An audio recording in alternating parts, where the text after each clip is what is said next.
Hola, ¿qué tal amigos? Bienvenidos a Centurión Cristiano, segundo programa. Espero hayan visto el primero, les haya gustado, que es acerca del bautismo.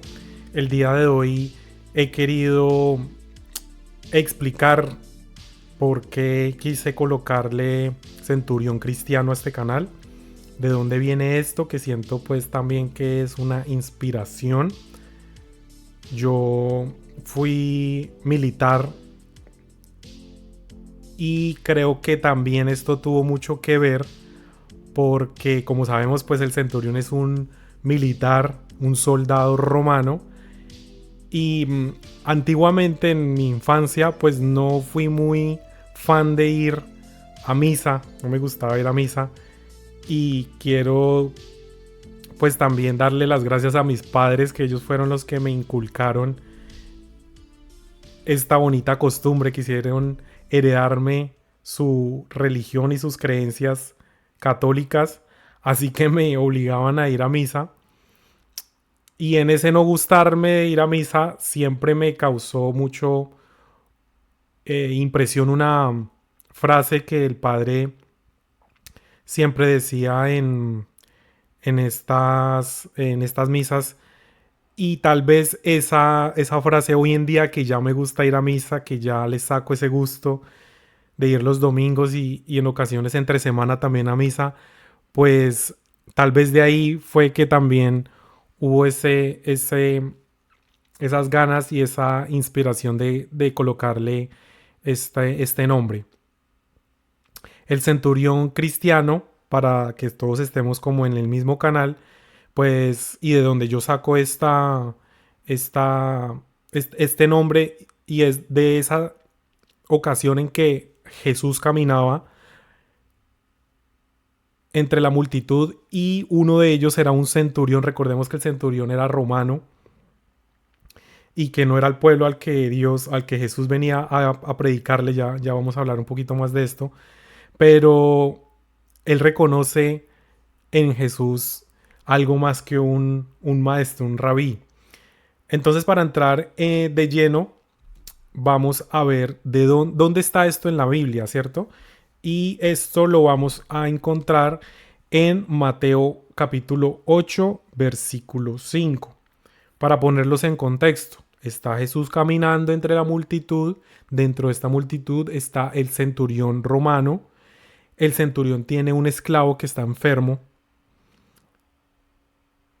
Y en Jesús encuentra, vamos a decir, como una solución. Pues porque también es de admirar que, aunque sea un esclavo, y normalmente en ese tiempo pues se trataban tan mal a los esclavos, de hecho pues ya tan solo decir esclavo pues era sinónimo de maltrato, de sometimiento. Pero este centurión está preocupado por su esclavo, escucha hablar de Jesús y cuando lo ve pasar reconoce en él, pues yo creo que algo más que un maestro. Y es donde le dice a Jesús que él tiene un esclavo que está enfermo, que por favor, si es su voluntad, puede ir a sanarlo. Y Jesús accede, y es donde encontramos esta parte de la Biblia. Como les decía en el programa anterior, la idea es que ustedes interioricen un poco más y vayan unos versículos antes y unos versículos después. En otras traducciones, y que es la que yo normalmente escucho en la misa, cuando el sacerdote hace la consagración del pan y el vino, y que conocemos esto como la transubstanciación, que es cuando del pan y el vino se transforma en cuerpo, sangre, alma y divinidad de nuestro Señor Jesús. Es un misterio, por lo tanto es algo que de pronto no nos cabe en nuestro entendimiento. Sin embargo, estas palabras son pronunciadas por el sacerdote. He aquí el Cordero de Dios que quita el pecado del mundo, dichoso los invitados a la cena del Señor. Y nosotros como asamblea respondemos: Señor, no soy digno de que entres en mi casa, pero una palabra tuya bastará para sanar. Y esto es lo que responde el centurión, ¿no? En esta traducción que yo les tengo acá dice, respondió el centurión y dijo, Señor, no soy digno de que entres bajo mi techo, solamente di la palabra y mi criado sanará.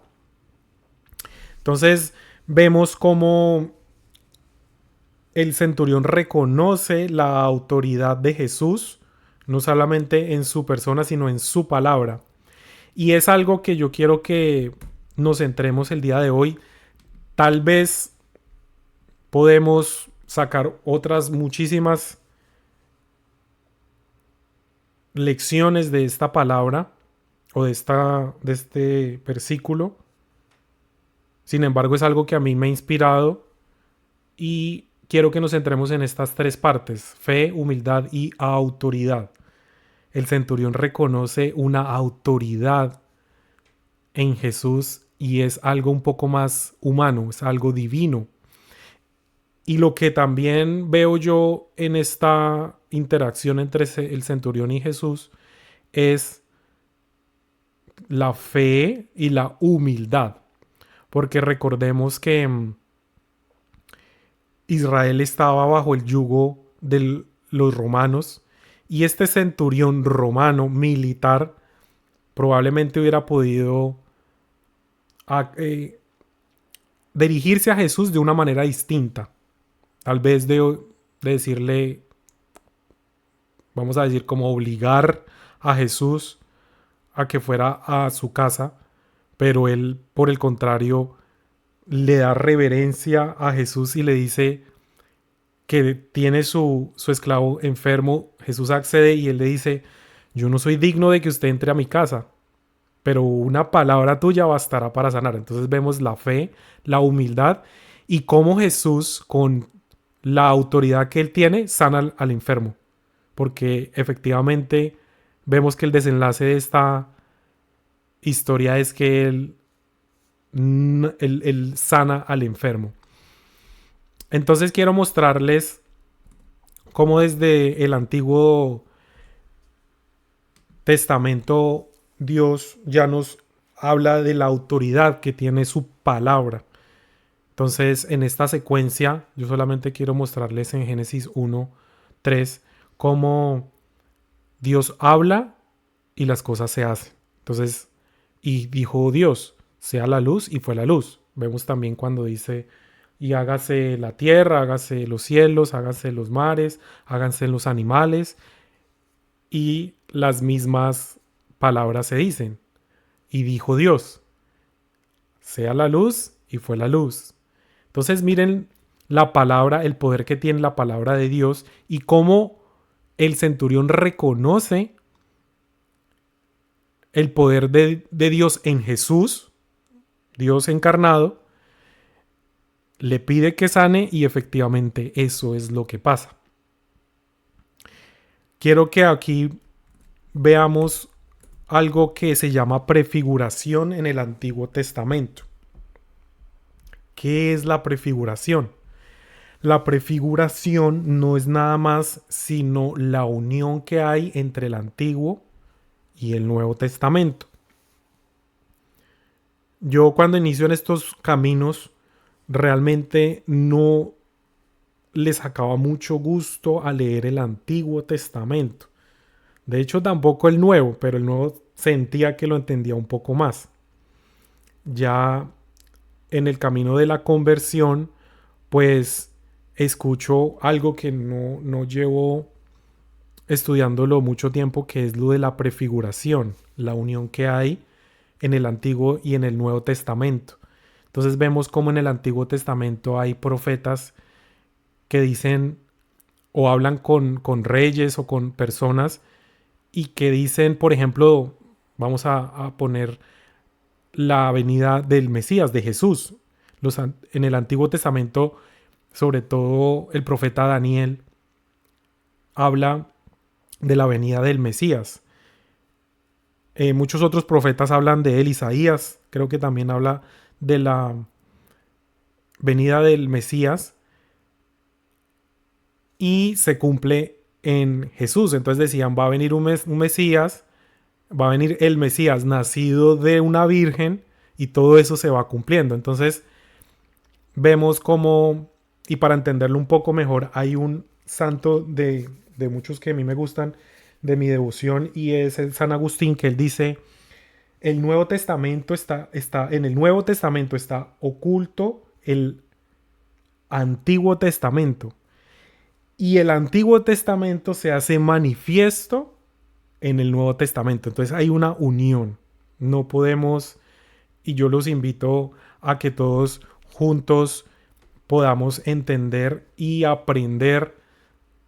Por eso les decía que es bueno ir escuchando diariamente lo que en nuestra iglesia se habla en las escrituras. Entonces sabemos que está el Antiguo Testamento, en la primera palabra hablamos del Antiguo Testamento, ¿no? Luego hablamos un salmo, esto hablando del orden de la misa, ¿no? Luego hay una segunda palabra que normalmente se hace los domingos, que es el Nuevo Testamento, y luego el Evangelio, ¿cierto? Ese es el orden de la misa.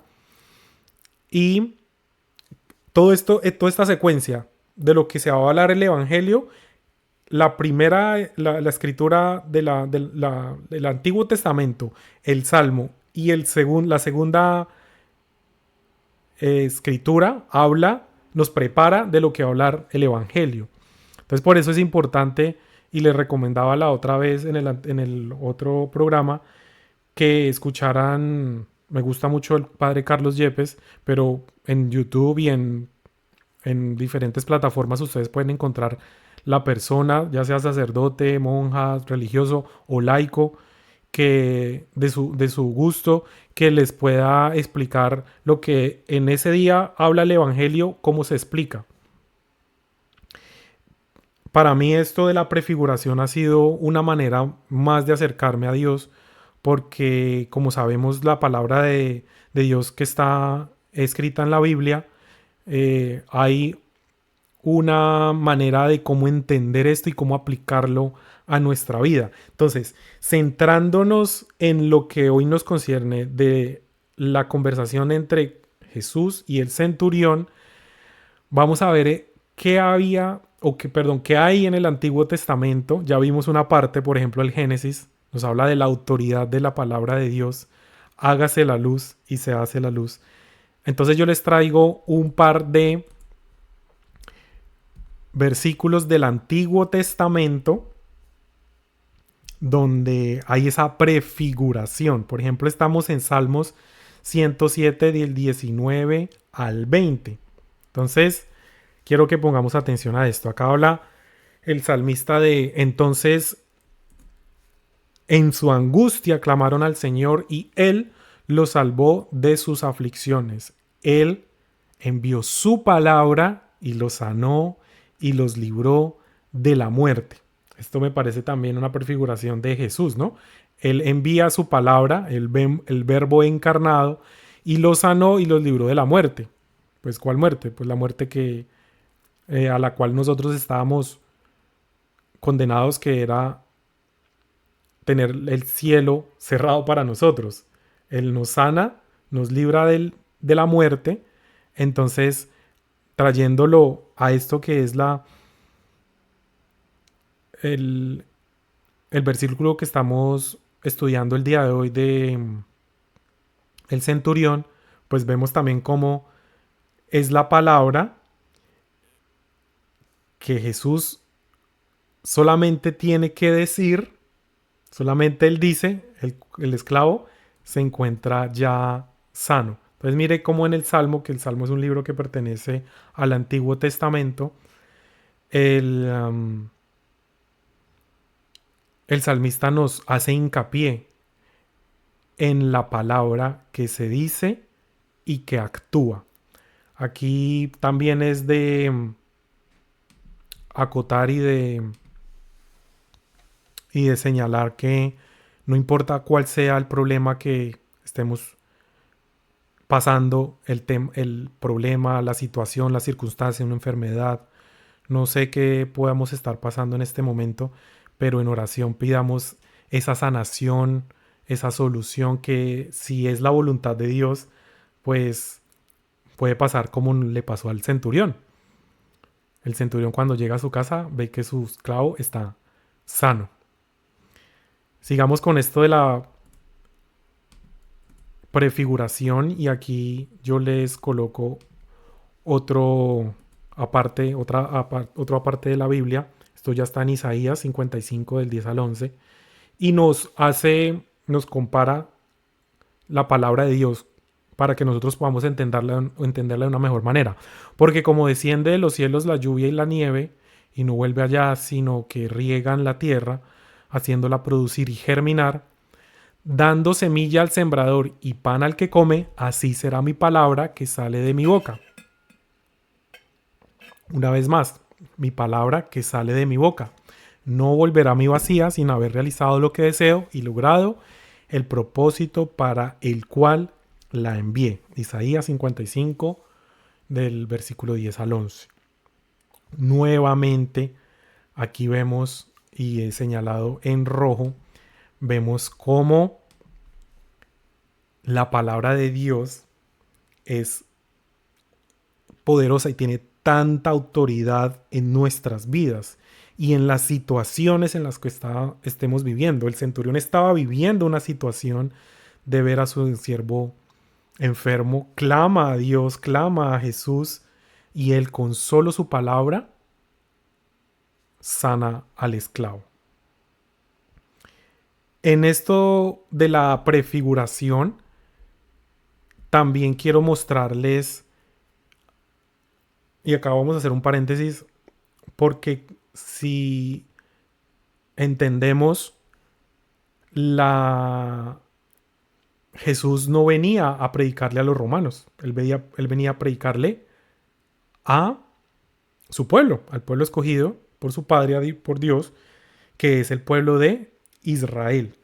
Entonces acá vemos algo un poquito más de reconocer y que Jesús se lo reconoce al centurión, que es que él no venía por los romanos, pero el centurión lo reconoce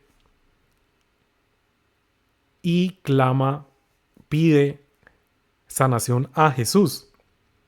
Recordemos que, y aquí yo les hablo rápidamente de esto, recordemos que en el plan salvífico, la Biblia es una carta escrita para usted y para mí, para toda la raza humana, desde el principio de los tiempos. Así que yo quiero nombrarles rápidamente esto. Dios escoge en principio una pareja santa. ¿Cuál es? Adán y Eva. Pero esto se va expandiendo. Luego lo vemos en una familia santa. ¿En cuál familia? Noé. La historia del arca de Noé, donde escoge esa familia, pasa el diluvio y en ellos Dios escoge a esta familia para su plan, el plan salvífico. Primero una pareja, Adán y Eva, luego Noé. Luego escoge, se expande, ya no una familia, sino una tribu. ¿Y en quién la vemos reflejada? En Abraham. En Abraham, que él tiene sus 12 hijos, las 12 tribus, ¿no? Luego van a ser las 12 tribus. Luego vemos ya una nación santa. Entonces esa nación está reflejada ¿en quién? En Israel, que la cabeza es Moisés, al quien se le dan las tablas de los mandamientos. Moisés lidera a su pueblo luego de la esclavitud en Egipto, ¿cierto? Es más o menos, obviamente no es tema de este video, más adelante podemos verlo. Luego de Israel ya no es la nación de Israel, sino ya es el reino santo. ¿Cuál es? Pues ahí vemos donde uno de los reyes o el rey que sobresale acá es el rey David, del cual Jesús viene de esa estirpe del rey David, ¿no? Y como les decía ahorita, los profetas ya decían de dónde venía el Mesías, de la estirpe de David. Y por último, en este plan salvífico está ya no un reino, sino una iglesia, que es la que nosotros hoy conocemos como la iglesia universal, ¿no? La iglesia católica. ¿Por qué les estaba diciendo todo esto? Porque cuando viene Jesús a establecer esto que es su iglesia, pues vemos que él venía para el pueblo de Israel. Hace que el soldado romano no estaba en ese momento en el plan, ¿no? Sin embargo, él lo reconoce. Y vemos cómo en otras partes de la Biblia, del Nuevo Testamento, del Evangelio, cómo hay otras personas que no son, ellos los conocemos como los paganos o como los gentiles. Está Israel y está el resto del mundo, que es paganos o gentiles, ¿no? Y aún así lo reconocen como el Dios de todas las naciones. Y aquí es donde quiero que miremos otra prefiguración en el Antiguo Testamento. Y miren acá esta parte de Segunda de Reyes 5 del 1 al 14, pues este es un poco más extenso, cual pues no lo voy a leer todo, eso se los dejo de tarea.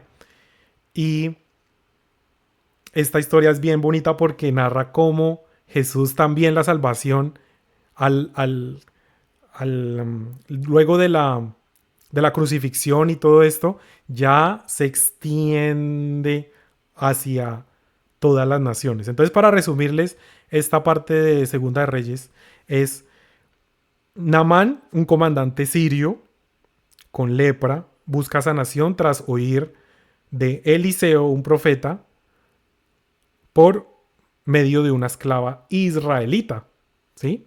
O sea, Naamán no era israelita, era como el centurión, también un militar, comandante sirio, y pues padecía de lepra, escucha que hay un profeta, por allá hay un dios en el tiempo como los paganos tenían otros dioses, entonces escucha que hay un dios por allá de un profeta, un tal Eliseo, y Eliseo, entonces él le dice, le manda un mensaje que necesita ser sanado, entonces Eliseo le dice, sí, solamente báñese 7 veces en el río Jordán. En principio este comandante no le gusta mucho la manera como que bañarme, pues bañarme me puedo bañar, pero él quería algo más espectacular, ¿no? De pronto que impusiera las manos o que hiciera, invocara algo, se viera para los ojos del hombre o para él, se viera algo más grande. Entonces él le dice, no, sí, báñese 7 veces. Entonces al principio él como que no, como que se rasga las vestiduras y dice, pero pues lo convencen, él obedece y se sana. ¿Y qué pasa con Naamán? Que reconoce al Dios de Israel. ¿Le suena algo parecido? El centurión. Centurión reconoce en Jesús al Dios de Israel, que en ese momento era de Israel, pero realmente era el Dios de todas las naciones. Y aquí se los muestro. En Isaías 49:6 dice él, poca cosa es que tú seas mi siervo para levantar las tribus de Jacob y para restaurar a los que quedaron de Israel. También te haré luz de las naciones para que mi salvación alcance hasta los confines de la tierra. Entonces, en Naamán en el Antiguo Testamento veíamos cómo la gracia, la gloria de Dios, la salvación no se iba a quedar solamente en el pueblo escogido de Dios, sino en todas las naciones. ¿Sí? Entonces, mire tan bonito cómo se conecta el Antiguo, el Nuevo Testamento, cómo se hace realidad esto, las promesas de Dios que no son para nada mentiras, y vemos cómo se hace en la palabra, en el acto más bien, de sanar la esclava de el centurión. Esto, como les decía, es la prefiguración que yo los invito a que ahondemos un poco más en este tema. Y para terminar, pues quiero mostrarles cómo también hay una prefiguración. ¿Y por qué nosotros decimos estas palabras? ¿O por qué nosotros respondemos? Sí, porque recordemos que cuando el Padre levanta la, el pan y el vino y este proceso se convierte en el cuerpo, sangre, alma y divinidad, que nosotros como católicos lo creemos fielmente. Que lo entendamos es distinto, que no lo podemos entender porque esta mente es tan pequeña, tan limitada, eso es distinto. Yo lo creo. Ahora, que lo entienda 100% es un misterio. Y como sabemos, pues los misterios,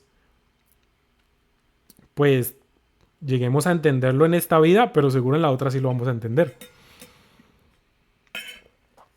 Entonces, el sacerdote hace la consagración del pan y el vino. Nosotros respondemos, Señor, no soy digno de que entres en mi casa. Y acá también hay una prefiguración que yo quiero que la veamos juntos y es el maná del cielo. ¿Recuerdan cuando el pueblo de Israel sale del yugo egipcio, de la esclavitud en la que ellos lo tenían, y en el desierto ellos pasan hambre con Moisés a la cabeza, pero ellos reciben del cielo ¿qué? El maná. Llueve, llueve comida, llueve algo que describen que es como semillas, no sé, y ellos la comen y con eso se alimentan. Entonces, si se les hace algo parecido, pues miren, nada más y nada menos que la Eucaristía. ¿Cuál es la prefiguración acá? Que Jesús viene a entregar hasta su última gota de sangre por nosotros y nos deja para quedarse siempre con nosotros, nos deja un regalo hermoso que es la Eucaristía. Entonces, cuando nosotros decimos, Señor, no soy digno de que entres en mi casa, ¿cuál casa?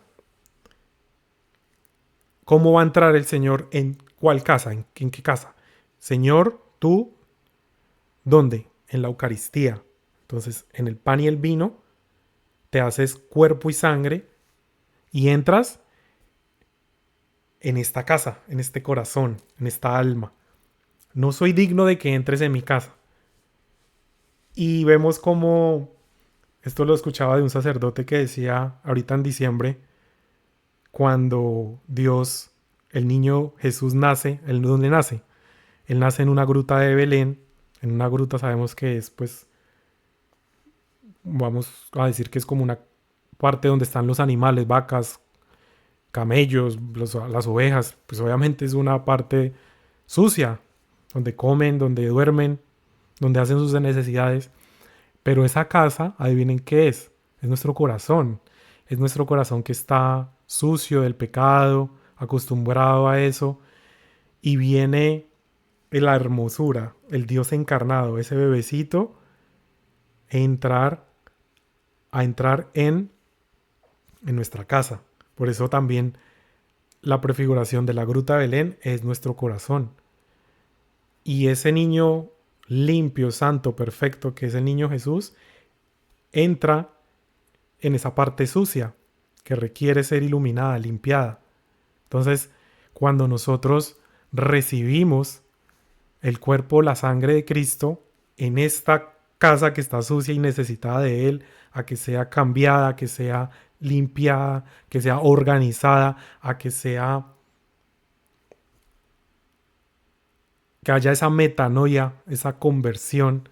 Entonces por eso nosotros respondemos como, Señor, no soy digno de que entres en mi casa, no soy digno de que tú, de que yo te consuma en cuerpo, sangre, alma y divinidad, pero por fe creo que con una sola palabra basta para sanar.